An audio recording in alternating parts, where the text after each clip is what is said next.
कहते हैं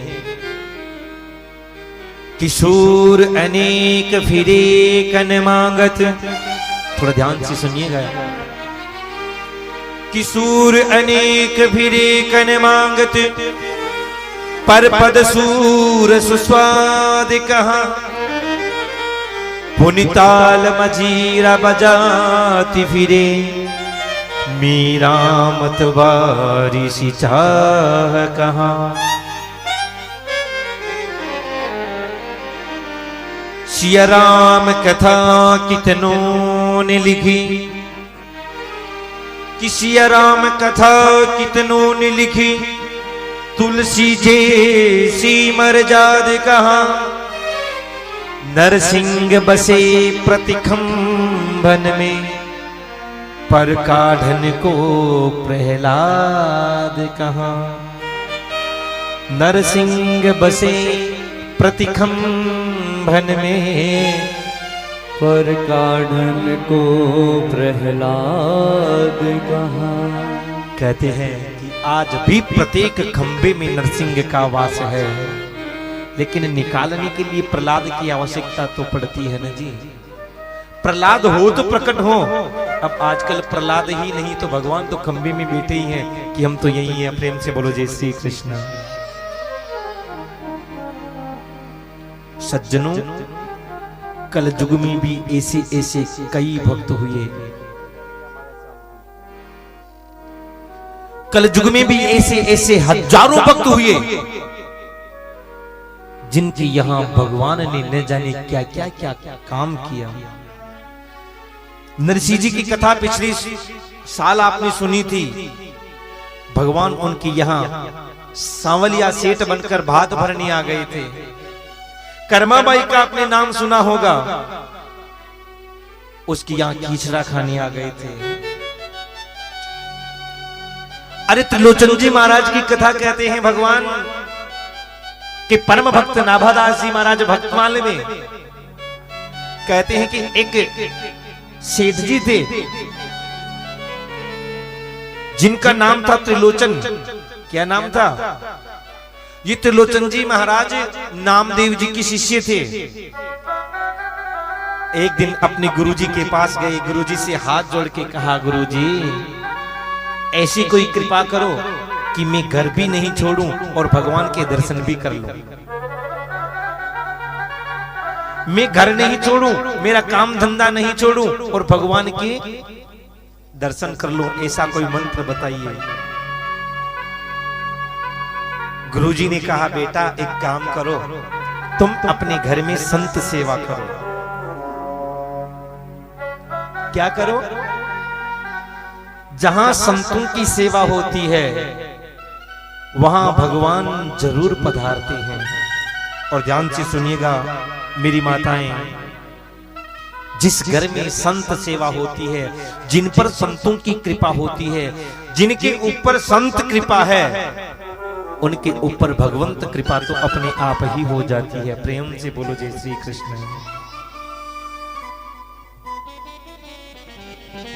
और यहां त्रिलोचन जी महाराज घर आए, अपनी पत्नी से कहा, देवी अपने घर में संत सेवा होनी चाहिए। पत्नी भी बड़ी सुशील स्वभाव की थी। दोनों पति पत्नी मन लगाकर संतों की सेवा करते। और ध्यान दे के सुनिएगा सज्जनों, जिस घर में संत सेवा होती है, अतिथि सत्कार होता है ना, उनके घर में संत आते जाते रहते हैं। जिनके घर में अतिथियों का सम्मान होता है, उनके घर अतिथि भी ज्यादा आते हैं। अब किन्हीं के घर जाओ और वो मुंह से नहीं बोले तो क्या अगली बार उनके घर जाएंगे क्या? लेकिन किन्हीं के घर गए और बढ़िया सम्मान होता तो मन करता चलो एक बार फिर मिल के आए। यहां त्रिलोचन जी के घर नित्य प्रति 2-4 संत विराजमान रहते हैं।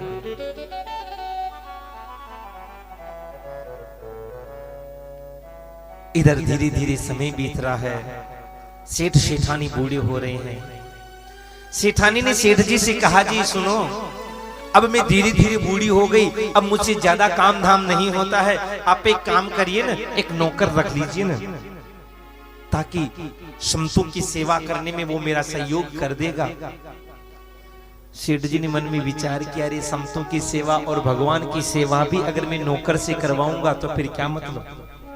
अरे भगवान की पूजा और संतों की सेवा तो अपनी खुद के हाथ से करनी चाहिए ना। अब मना भी कैसे करे कि नहीं लाएंगे, अगर मना कर दे तो महाराज घर में क्लेश हो जाता है। हाँ, सेठ जी ने कहा हाँ देवी, कोई अच्छा नौकर मिलेगा तो मैं जरूर लाऊंगा। लेकिन सेठ जी को नौकर रखना तो था नहीं, बात में निकाल देते हाँ कोई बढ़िया नौकर मिलेगा तो लाऊंगा। कई समय बीत गया। एक दिन सेठानी ने बड़ी जिद की, कहा महाराज आप कोई बड़ा नौकर मत लाइए, कोई छोटा बालक ही ले आओ। अब मैं बूढ़ी हो गई, थोड़ा शरीर भी भारी हो गया है, अब मुझसे ज्यादा उठा बेटा नहीं जाता। एक काम करो, छोटा बालक ही नौकर रख लो। जब मैं बैठ के रसोई में भोजन बनाऊंगी, कोई भी सामान लाना होगा तो मैं कह दूंगी बेटा वो लाना, वो ले आएगा, मैं सारा काम खुद कर लूं। सेठ जी ने कहा ठीक है देवी देखूंगा। एक दिन सेठ जी सुबह जल्दी सुबह घूमने के लिए गए थे। सुबह सुबह घूमना चाहिए ना। और सेठ जी घूमने के लिए गए, इधर देखा कि कोई एक नन्हा सा बालक खड़ा है, 10-11 वर्ष की उम्र रही होगी, बड़ा दिखने में सुंदर बालक है। सेठ जी ने पूछा बेटा कहाँ के हो। बालक ने कहा महाराज मुझे पता ही नहीं कि मैं कहाँ का हूं। अरे बेटा तुम्हारे माता पिता का क्या नाम है। बालक ने कहा महाराज मैंने माता पिता को देखा ही नहीं तो क्या नाम बताऊं। मतलब अरे महाराज मुझे पता ही नहीं कि मेरे माता पिता कौन है, तो उनका नाम मैं जानता नहीं। अब मुझे माता पिता का नाम ध्यान में नहीं तो मुझे मेरे गांव का नाम भी ध्यान नहीं। अरे बेटा इधर कहां जा रहे हो। बालक ने कहा महाराज नौकरी की तलाश में हूं। अच्छा तुम नौकरी करोगे कि हाँ महाराज। अच्छा तो बेटा तुम्हारा नाम क्या है। उस बालक ने कहा महाराज मेरा नाम अंतर्यामी है। क्या नाम बताया। मेरा नाम अंतर्यामी है। अच्छा बेटा नौकरी करोगे तो तनख्वाह क्या लोगे, मजदूरी क्या लोगे। बालक ने कहा महाराज कोई माता पिता है नहीं, बाल बच्चे हैं नहीं, मजदूरी लेकर क्या करना, पेट भर भोजन मिल जाए बस यही मेरी तनख्वाह है, यही मेरी मजदूरी है। लेकिन हाँ सेठ जी एक बात है कि क्या। बालक ने कहा महाराज मेरी एक शर्त है, मैं आपके घर नौकरी तो कर लूंगा लेकिन मेरी एक शर्त है कि कौन सी। बालक ने कहा महाराज मैं दिन में 5 बार खाता हूं और एक बार में 5 टिक्कर खाता हूं, और जिस दिन मेरे भोजन में रोका टोकी हो गई,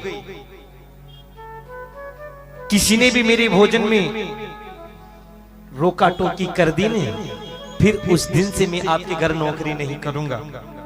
सेठ जी ने मन में विचार किया अरे 11 वर्ष का बालक क्या खाएगा, और मैं ये सोचूंगा कि मेरे घर में ठीक है खाता भी होगा तो मैं ये सोचूंगा कि 2 संत ज्यादा आए हुए हैं। अपनी यहाँ राजस्थानी में कहावत है ना कि खाकला का आटा बड़द मल रही हो तो वो कहीं खोटो। अरे भोजन के बदले में नौकर मिल रहा है, ये कोई घाटे का धंधा नहीं है। और सेठ जी उसको लेकर आ गए। सेठानी को कहा कि तेरे लिए नौकर लाया, लेकिन बालक बड़ा सुंदर था। सेठ और सेठानी उस बालक को अपने पुत्र की तरह, बेटे की तरह मानते हैं। और अब वो बालक धीरे धीरे उन सेठ सेठानी में इतना घुल मिल गया कि सेठ और सेठानी उसके बगैर रह नहीं सकते। और वो बालक भी बड़ा मन लगाकर संतों की सेवा करता। एक दिन सेठ जी ने पूछ लिया बेटा तो इतना छोटा है लेकिन संतों की सेवा इतनी मन लगाकर कैसे करते हो, इतनी सावधानी पूर्वक कैसे करते हो कि कब क्या चीज चाहिए। बालक ने कहा महाराज मैं जहां पहले रहता था ना वहां भी मैं संत सेवा ही करता था, इसलिए मुझे संत सेवा का बड़ा अभ्यास है।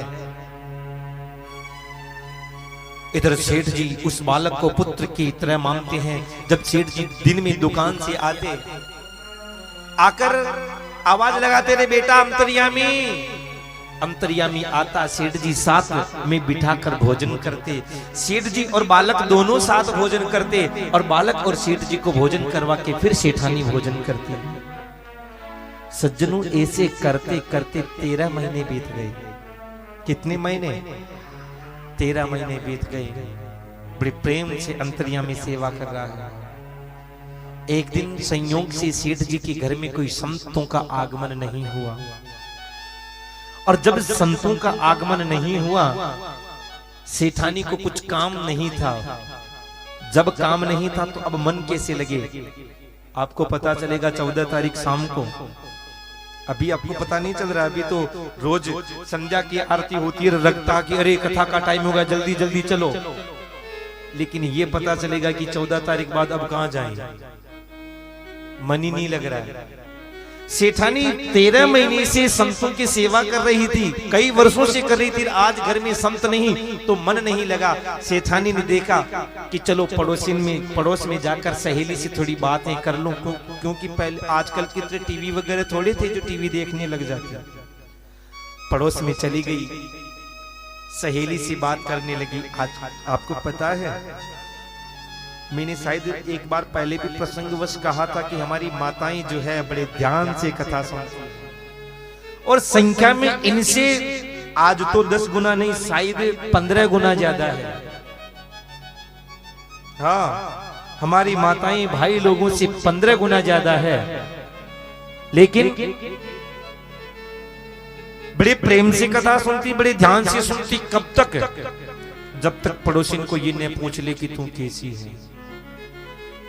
और जो एक बार पूछ लिया कि तू कैसी है, फिर वो पीरियड 40 मिनट का नहीं, पूरे 1 घंटे का ही चलता है। प्रेम से बोलो जय श्री कृष्ण।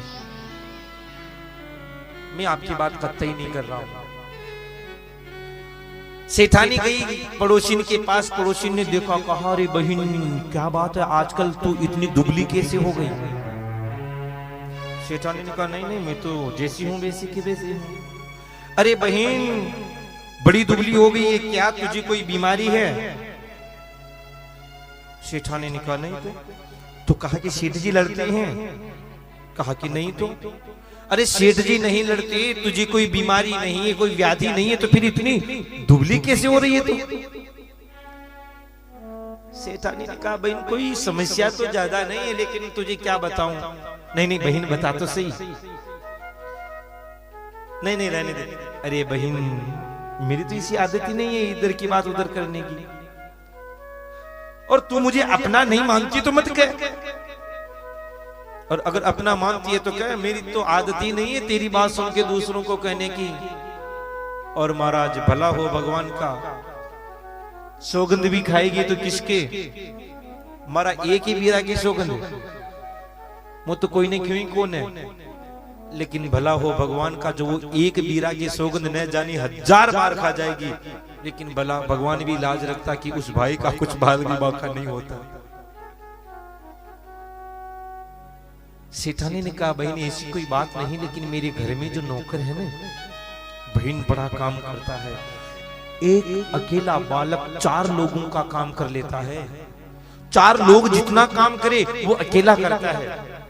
लेकिन बहन एक समस्या भी है, वो 5 बार खाता और 5-5 टिक्कर खाता है। मैं तो उसके लिए बनाते बनाते ही थक गई। घंटे 2 घंटे सेठानी ने बात की, घर आ गई।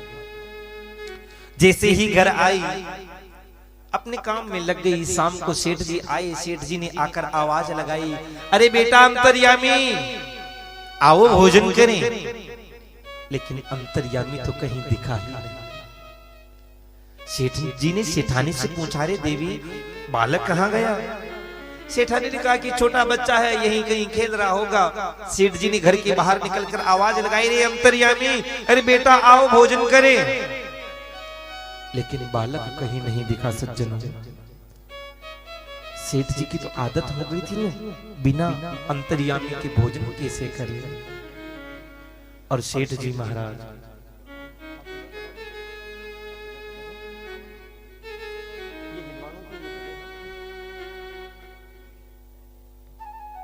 वंदे महापुरुष ते चरणारविंदम।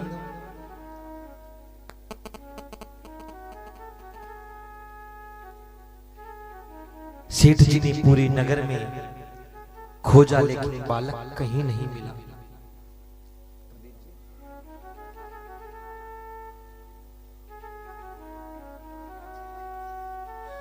सेठ जी पूरी नगर में खोजते रहे, बालक नहीं मिला। घर में आ गए, मन में विचार करने लगे कि गया तो गया कहां है। सेठ जी को सेठानी की बात, वो बालक की बात याद आ गई। कहा रे सेठानी, कहीं तूने आज उसके भोजन में कोई रोका टोकी तो नहीं कर दी? सेठानी ने हाथ जोड़ लिए, कहा महाराज मैंने उसे तो कुछ नहीं कहा था, उसके सामने तो कुछ भी नहीं बोला, लेकिन हाँ पड़ोसिन के घर गई थी और पड़ोसिन को जरूर कहा था कि वो 5 बार खाता, मैं तो उसके लिए बनाते बनाते थक गई। सेठ जी ने मन में विचार किया कि अगर सेठानी ने पड़ोसिन को कहा था पड़ोसी के घर में, तो उस बालक ने कैसे सुन लिया, और अगर उस बालक ने सुन लिया तो इसका मतलब वो कोई साधारण बालक नहीं है। और सज्जनों, सेठ जी ने अन्न और जल का त्याग कर दिया। कहा कि जब तक अंतर्यामी नहीं आएगा मैं ना तो भोजन करूंगा और ना ही जल पीऊंगा। अब जब तक सेठ जी नहीं खाएं तो सेठानी भोजन कैसे करे, क्योंकि वो तो पतिव्रता थी ना जी, पति को भोजन करा के करने वाले। सेठ जी बेटे हैं, सेठानी बेटी है। सेठ की आंखों से आंसुओं की धार बह रही है। 3 दिन 3 रात बीत गए, सेठ को बिना भोजन किए। इधर भगवान ने देखा कि अब तो मुझे चलना ही पड़ेगा, और मेरे परमात्मा अंतर्यामी का रूप लेकर सेठ जी के घर आए। सेठ जी ने जैसे ही भगवान को देखा चरणों में गिर पड़े। कहा प्रभु आपने ये क्या अपराध करवा दिया मुझसे? आप मेरे घर में बनकर आए तो भी नौकर। प्रभु आपको पधारना ही था तो मेरे भगवान बनकर आ जाते, मैं आपके उन संतों के साथ सेवा कर लेता, लेकिन आप बनके भी आए हैं तो नौकर। भगवान ने कहा सेठ जी दुखी मत होइए, आपके घर में मैंने संत सेवा देखी, मेरा भी मन हुआ कि मैं संत सेवा करूं, इसलिए मैं आपके घर में नौकर बन के आया।